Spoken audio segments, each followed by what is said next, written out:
Bismillahirrahmanirrahim. Assalamualaikum warahmatullahi wabarakatuh. Allahumma sholli wa sallim wa barik wa azim ala habibina wa syafina wa qurrata ayunina Sayyidina Muhammad wa ala ali Sayyidina Muhammad. Masih dengan tip dan tip menjadi YouTuber berdasarkan pengalaman yang pernah saya alami dan sedang dialami.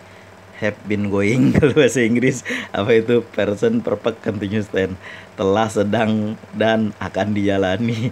Ya inilah kita jadi YouTuber. Jadi ada satu yang mau saya sampaikan, yaitu tentang berbagi video orang di channel di komunitas kita. Kan ada tuh komunitas tuh, lalu kita bagi video-video orang, disebar kita di situ. Itu jangan dibilang, ada satu orang bilang kamu males ya bikin video sehingga membagikan video saya. Itu salah besar. Justru kalau video kita dibagikan di komunitas, video orang dibagikan di komunitas kita, misalnya video kawan saya Dong Alpi tentang masalah ikan hias, atau channel Mbak Windy Mandari Hong Kong, atau Bu Yun, atau BWI Vlog Pertanian, atau siapalah kawan-kawan saya, Bunda Dila Green Channel, atau kawan saya siapa ya, saya lupa ini, Susiani Cane, atau Kang siapa yang dari Bandung itu, yang dari, ya dari Bandung, bukan dari Bandung, saya lupa. Kang siapa namanya itu, alah saya lupa lah itu. Beliau itu misalnya semuanya itu saya bagikan di channel di komunitas saya. Itu nanti kalau ditengok sama subscriber saya, katakanlah subscriber saya 8.000, subscriber punya Mbak Dila Green, atau Mbak Kak Susiani Cane, atau BWI Vlog, atau channel unik, itu katakanlah masih 1.000. Nanti kan subscriber saya ngeliat, oh bagus ini ya, ditonton sama dia, lama-lama di subscribe. Jadi aneh kalau ada orang videonya kita bagikan di channel kita, dia ngomel, belajar dari mana? Ya salah kalau kayak gitu. Justru kita berterima kasih sama orang yang udah membagikan video kita di channel dia. Kenapa? Nanti lengket subscriber dia juga ikut masuk juga ke tempat kita yang videonya dibagiin.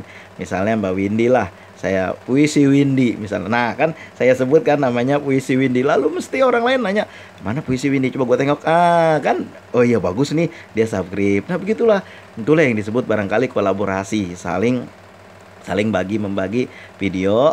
Bukannya nggak ada yang dirugikan sama sekali, justru nguntungin.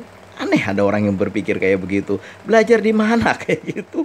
Kecuali nih channel orang, ini barangkali channel orang besar juga sama juga. Misalnya katakanlah video Kang Irlan di Mekah atau Kang Alman di Mekah, saya bagiin di tempat saya. Misalnya di channel dia kan, beliau kan utuh 2 juta lebih subscribernya, lalu saya bagikan di tempat saya. Itu orang mau tengok juga, apa ini ya, lihat nanti dia tengok, tertarik, dia klik, dia subscribe juga. Nah itulah yang disebut bagian daripada kolaborasi juga. Itulah makanya kita apa namanya, sungguh beruntung kalau ada orang lain membagikan video kita di komunitas dia. Misalnya siapa ya, mukbangnya Alia Leji dengan Sarin, misalnya saya bagikan di komunitas saya.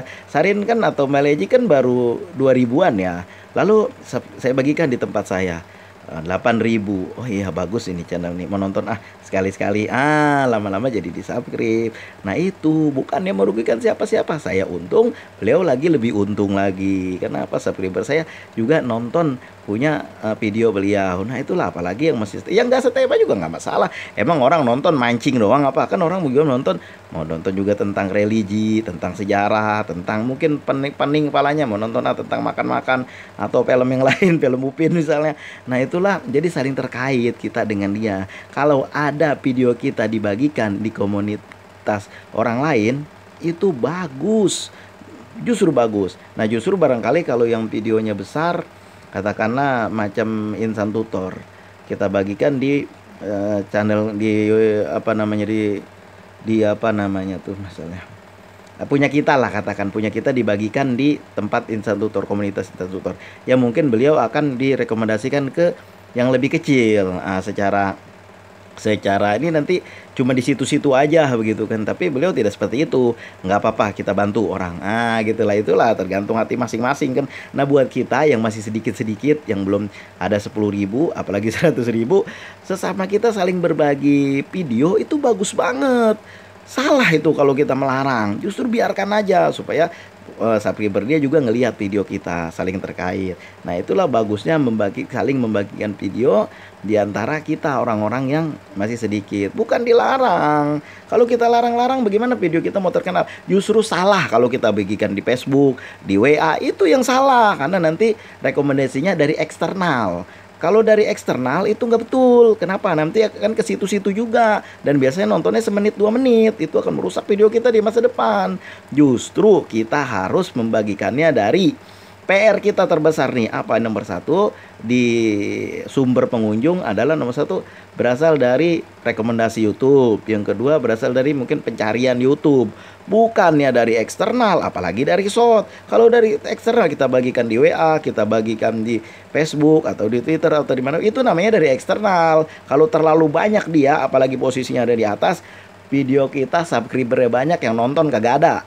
Coba aja dicoba. Saya berusaha membuat dua ini, nomor satu dan nomor dua, yaitu apa? Rekomendasi video, rekomendasi YouTube nomor satu lagi fitur pencarian ya di YouTube juga nomor 2. Nah itu kan setiap hari penontonnya selalu ada, dan juga video-video tertentu banyak juga yang nonton tuh, ada yang 32.000, ada yang 20.000. Nah itu semuanya dari YouTube, bukan dari eksternal. Kalau sekali-sekali 2 kali kita bagikan nggak apa-apa lah di dalam WA atau di dalam Facebook. Tapi kalau sering-sering itu ya nggak boleh. Apalagi apa namanya, pakai apa istilahnya itu, stiker lah kita bagi-bagiin, itu yang kagak bener yang kayak gitu. Nah itu yang nonton semenit 2 menit.